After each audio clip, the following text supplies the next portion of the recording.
What is up, everyone? Welcome to the Wild Nutrition Podcast. I'm your host, Chris Heskett, and we are getting into pre-hunting season time. So you know what that means. It's my favorite time of the year. It's hunting season. It's the fall. Fall's already was my favorite time of the year before I got into hunting, and now it's definitely my favorite time of the year. So we're in summer. If you're like, why the fuck are you talking about fall? We're in summer, but this is time to prepare for the fall, and we're going to relate that. One, I just really want to talk about hunting because it's on my mind a bunch as I'm preparing, but also how this relates to you and your health and fitness goals. So before we jump into it, please take a second, like, subscribe, follow, depending on whatever channel you're on, whether it's Spotify, YouTube, Apple Podcasts, and if you're on one of the ones where you can leave a review, please do, as that helps push the show out. But you can also follow so you can be up to date when episodes are released. Also, just giving the show a rating, especially on Spotify. If you could take 1 second, if you're listening from Spotify, and rate the show, that's really helpful, as the more ratings we get, the more the show gets pushed out. So with that being said, let's get into the episode. So June 20th when I'm recording this, which means it's only a few months away till September. And a lot of times we think things are so far away when they're not. Just earlier, last month, like end of May, all of a sudden my wife was talking about getting ready for my youngest daughter's birthday, which is July 1st. And I'm like, what are we talking? Like, that's so far away. She's like, it's July 1st. It was like May 27th or something like that. We were talking about that. I'm not sure the exact date. It was like one of the last weekends of May. It's like, it's really not that far away. What are you talking? Oh, shit. So and I'm just as guilty. We tend to have a very short-term view of things. Like we look at like the next week or maybe 2 weeks away. Unless there's something really exciting coming up, we tend not to look long term. We tend not to look, or it seems like, oh, I'll just deal with that later. But it's like later comes up really quick. So we always need to be planning for that future, especially when it comes to our health, fitness, and goals. And one of those things right now, I'm behind, but I am preparing for archery season. I don't know if I'm going to be ready to shoot 50 yards this year. If I'll be confident doing that, it might be just up to 40 or maybe 45. If I feel confident doing that. But I might not be ready for 50 because I started a little bit later, but that's okay. I'm feeling pretty good at 20, pretty good at 30. 40 is a little iffy right now, but that's fine. I'm a little shaky with my bow, but I do know the strings need to be replaced and things like that. Probably going to do that in July, get everything sorted out with that. But overall, I'm feeling very confident going into the season, but you need to practice. So if you are a hunter and you're thinking about getting into things, practice starts right now. We need to be practicing for archery season because, speaking of which, I need to check when the licenses come out. But you need to practice and be ready to go. I'm knee deep into gardening season. I think I did a podcast on that not too long ago, but it's also time to prepare for this, so I'm ready then. A lot of times with our health and fitness goals, we are looking at, now I need to start. It's not all the behind the scenes work that goes into having a successful, maybe the next phase for you. Like you have a goal of building muscle, or you have a goal of dropping body fat. So you just wait till like, hey, arbitrary, let's just say September 1st. September 1st, I'm going to start. So you don't do anything before then. Like, well, I'm just going to not focus whatsoever. You can do so many things to prepare. So right now it's like I'm preparing for hunting season so that I can have success then. I'm also training. So I put in for elk tag, very low chance of getting it in Pennsylvania, but I put it in every year. I go ahead and train like there's a potential for me to get that elk tag each year. So I'm getting my cardio up. I'm getting ready. As things get closer, I'll ramp up that cardio depending on the draw. And if I do draw, then obviously I will ramp up the cardio even more. But you by the time you know, if you're like out of shape, by the time you know whether you drew it or not, you can improve your cardio somewhat, but you're not going to have enough time if you're starting from ground zero. You need to go in with the baseline. Like, I'm going to go in a baseline cardio, like, okay, we just need to take things to the next level. We're going to change up our training program to emphasize building up our cardio and our endurance rather than like strength and power and everything. And we're just going back off on that stuff. If I decide to go bear hunting, generally that's pretty rough terrain. So I ramp up my cardio for that. But I need a baseline before getting into a season to do those things. Again, this relates back to your health and wellness goals. There are things you can be doing if you can't focus on weight loss, or you can't focus on your performance goals or your muscle building goals, whatever your goal is. You can lay a foundation. For example, eating fruits and veggies, hitting a protein goal consistently, hitting a water goal consistently. You can do all these things without needing to focus on a goal. You can do it just because it's going to make you feel fucking better. You're going to feel better if you do it. You're going to feel better if you eat more whole foods. Something with tracking that I've done, if you struggle with tracking, this might be helpful. So I use chronometer, however you want to say it. I gamify it I try to just hit my micronutrient goals each day. I try to stay within my calorie goals, but I try within my calorie goals and hitting my protein number. I try to hit all my micronutrients. So when I'm like low on folate, I'm going to be like, what more can I add to my diet? What more can I add here? What can I do to add? So it gamifies it. That can be something, hey, like I really can't focus. It's really inconsistent with things. I'm going to try to gamify tracking things and make sure that I'm not getting any nutrient deficiencies. That's going to help improve your energy level. If you have nutrient deficiencies, guess what? Your hormones are probably going to be a little bit off. Your energy levels are going to be low. You might not be getting great sleep. All these things are going to be off. So if we can correct nutrient deficiencies, great. You're going to feel so much fucking better. Then when it's time you can focus on your next goal, guess what? You've already been doing this stuff. Now you just roll into that next thing. And it doesn't need to be a lot. It doesn't have to be tracking, like I said. This is just something I've been doing lately, and it's been very helpful for me. It can just be hitting a protein goal each day. It can be going for a walk each day, getting activity in, just going to the gym without any focus on weight or anything. You're just going in and working out and moving your body. So those things are all possible to do without setting up a goal. And the reason I say this is preparing ahead of time. So many people, especially come the fall, like kids are in school, it's busy, we have sports, and then it's the holidays, and it's just too busy. I'm just not going to start, or I'm not going to do anything. I'm just going to wait till January 1st. Then January 1st comes, and it's crazy to say that, but we're already most of the way through June. Like, but when this comes out, I'm recording it a day before, so it's going to be the 21st of June when this comes out. We're over halfway done with the year. Like, we're almost to July, or we're about halfway done the year, I guess. I guess end of June would be halfway through. So we're about the halfway mark. Like, if you haven't been doing your goals, hey, wake up call. Like, let's make a plan. Let's figure things out. And that's my plan with archery. So with archery, I need to get dialed in with the distances I know I need to hunt. And so here's my plan. For the first couple of weeks, I'm just trying to dial in and make sure my sight's set and I'm accurate at the ranges I need to be accurate at. So I have a 3-pin, which if you're not an archery person, basically the sight I have on my compound bow, there's 3 pins there. One set at 20 yards, one set at 30 yards, one set at 40 yards. However, that doesn't come preset because your draw length, the weight of your draw, the weight of your arrows, and all these different things factor in to where that, depending on where you're shooting your arrow at, where it's going to land on the other side. So the 20-yard pin has to be adjusted up and down depending on where it was, the 30. So I had to do some major adjustments because it probably got knocked around and the sight got off. So I had to adjust all my pins. So I think they're about where they need to be.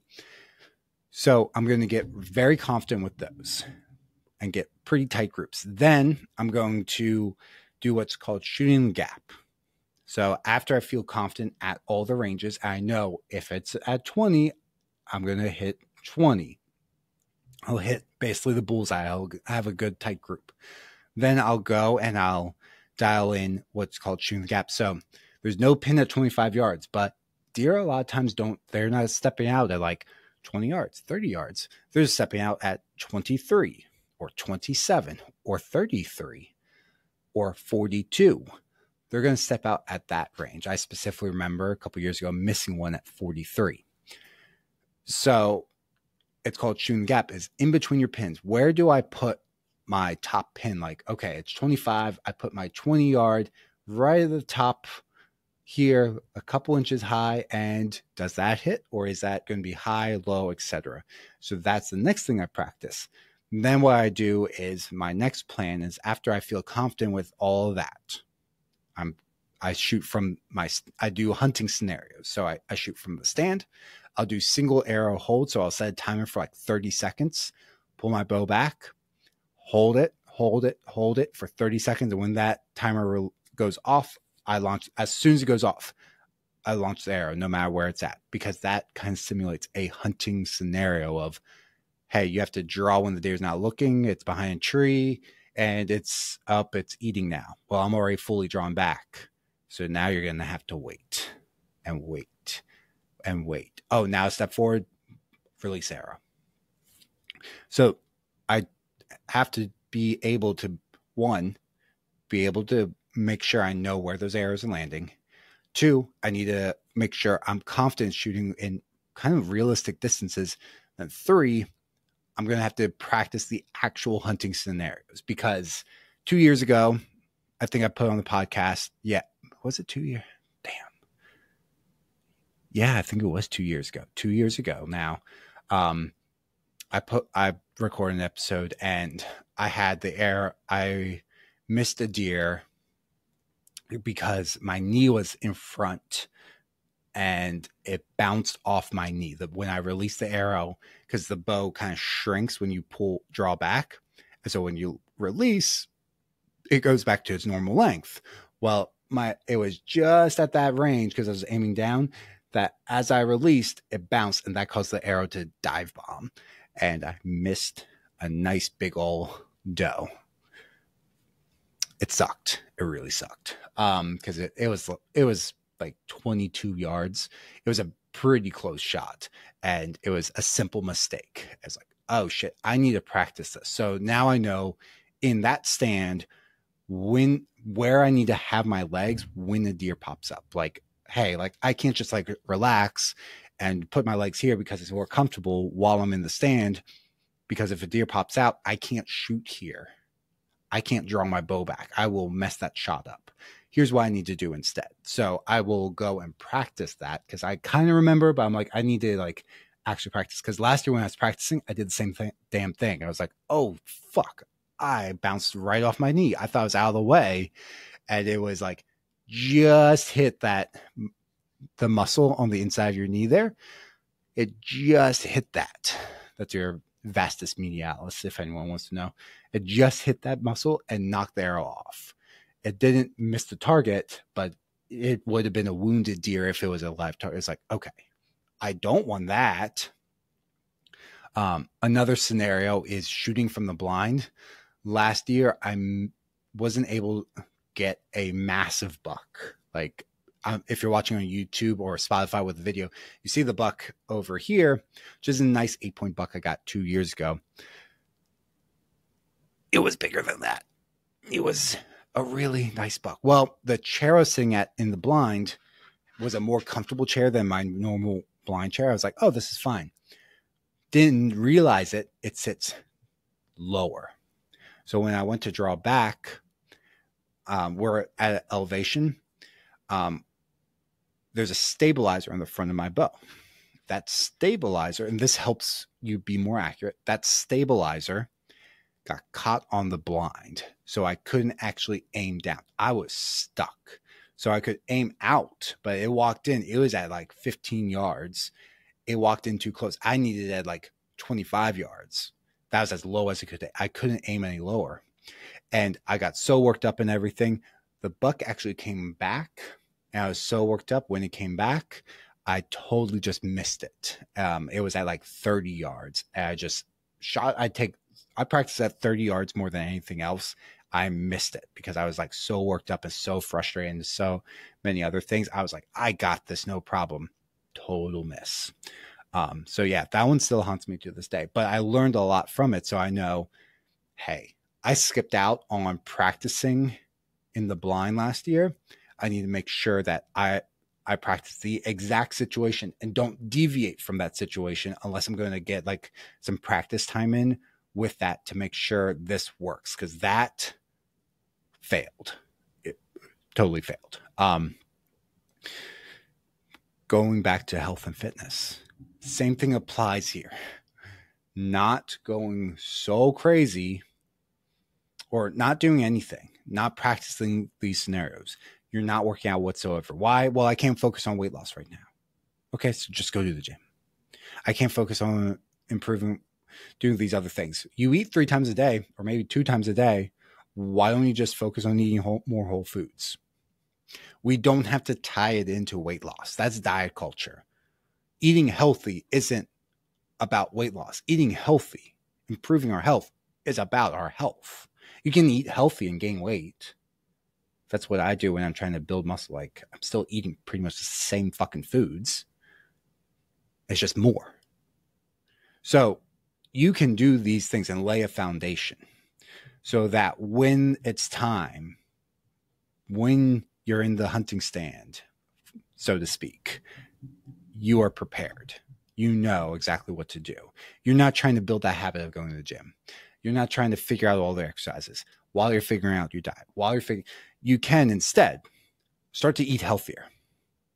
You can get some activity in. And then when it's time for weight loss, maybe we ramp up and do more workouts.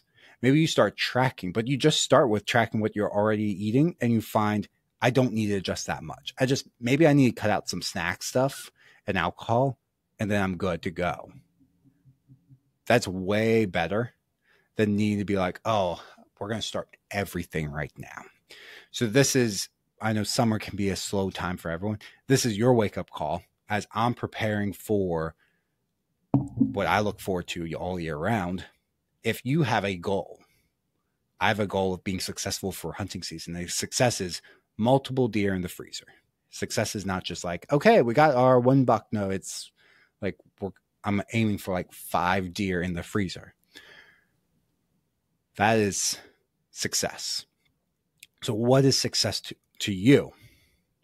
Is you have this goal. We can't necessarily focus. Like, I can't hunt right now. You might not necessarily, it might be vacation season for you. You can't do all this stuff right now. But what you can do are these few things. Do work on these things. So do continue to be consistent. Like, hey, like you started a goal in the spring, you didn't fully reach it, but now it's summer and like, I just can't focus. There's too much going on. Kids are out of school. We have vacations and travel. I have some work travel. Okay, great. Go to maintenance. This is not a free for all. Why don't you just maintain the results instead of like, oh, I'm going to go backwards? Like, no, you're not. Just go to maintenance. Figure out your maintenance calories, which I have your mastering your macros to help you figure that out down below in the show notes. A little plug for that there. Go do your maintenance calories. Stick with your maintenance calories. Stick with what workouts you can do. And just fucking do that. You don't need to tie everything into a crazy goal. In fact, that's unrealistic. Because we have different seasons of our life. Just like there's actual seasons. We had spring, summer, fall, winter. Maybe it's for you, it's like sucky winter into vacation season, which is summer, which into fall, which is like fall sports. And then it's holiday season. I don't know what your seasons are. For me, we have spring, which is like hiking season, into garden and hiking season in the summer. And then we get usually our main vacation in, and then it's hunting time. And then it's holiday season, and then it's back to like sucky winter. Those are my seasons. So you can do all these things. You can work on all these goals, but that you have, but you need to plan it out, and you need to start ahead of time. Like, okay, I can't start now, but I can start working on these things so I'm ready. I can start practicing archery now, even though fell really far off with archery. I wish I started back in April, but I didn't. But I can be ready now. And I already know, like, I might not be able to shoot 50 yards this year. I haven't needed to take a 50-yard shot in a couple of years. So I'm not too worried I'm not stressing out. I'd rather be more dialed in for the others and then maybe just do like practice for fun at 50 and 60. But I'm not hunting at 50. I might just be like, okay, I'm going to not dial this in and then I'll practice 45. And that's going to be my limit. Like 45 yards is max. And that's it. Or maybe I just stick with 40 and then I never have to adjust my bow. 45, I might not need to adjust my bow. But I might just be like, hey, like, we're just going to do this. That I don't need to adjust. They just need to come in at this distance. And the only reason I practiced out to 50 is for a very specific hunting situation out at the Gettysburg property. That's it. And I really don't like shooting that far. I'll be honest. I much prefer. There's too much anxiety into like those far shots. Anyways, I'm excited for hunting season coming up. I'm going to go check the licenses right now. I forget when they come out. But if you need anything, please reach out to me. Ask me questions. If you want to recommend any guests for the podcast, go ahead. I'm not really doing guests. My schedule doesn't necessarily allow right now, but if there's anyone when my schedule opens up a little bit more, I can definitely start to take on more guests. But focus on the goals you can. Down below, if you haven't already, rate the show, subscribe, follow, like, whatever it is for the platform you're listening from. Give me a follow on social media. And if you need any of the guides down below, do that. There's also discount links for supplements down below from Legion, Seeking Health, and Levels. So those are going to be the 3 that I've been using. If you need anything from them, go ahead and use those links to give yourself a little bit of discount.